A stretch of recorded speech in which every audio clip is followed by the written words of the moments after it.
अशी कशी खालीस? आणि पप्पा कसं म्हणलं जा म्हणून?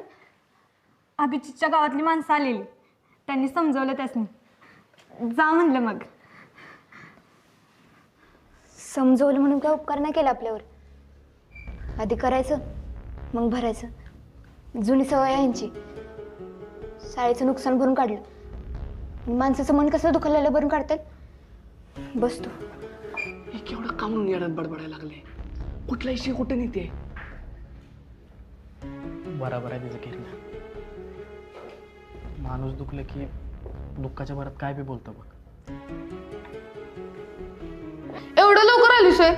आमासनी वाटलं का काही लगीनच करून येत्यास?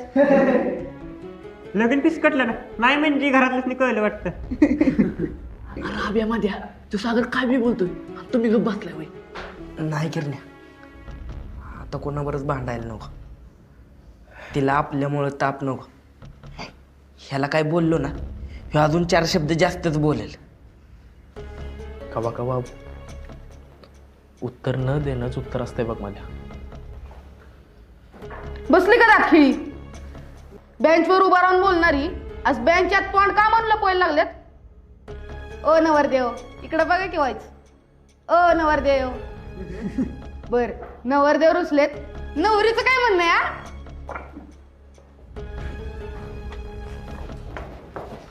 कार मस्ती आल्या का तुला भाड्या? ती काय बोल ना म्हणजे त्याला एकली समजलंस का?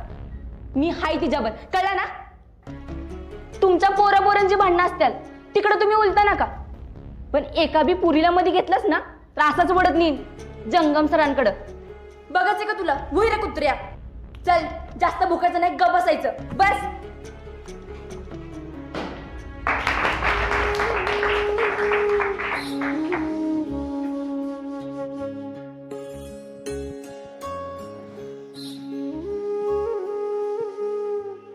असं वाटलेलं इथनं निघून जावं.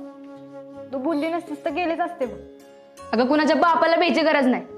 अशा 10 सागरच ना पुरून उरीन. तुला माहित आहे ना, मी गप आहे तवर गप आहे. आणि हो, इथून पुढं ज्योतीला कोणी एक सबूत जरी बोलला ना तर माझ्याशी गाठ आहे, ध्यानात ठेवा. बया रेशमी, भारीच हिंमत आहे की ग तुझ्यात. मग काय? अगं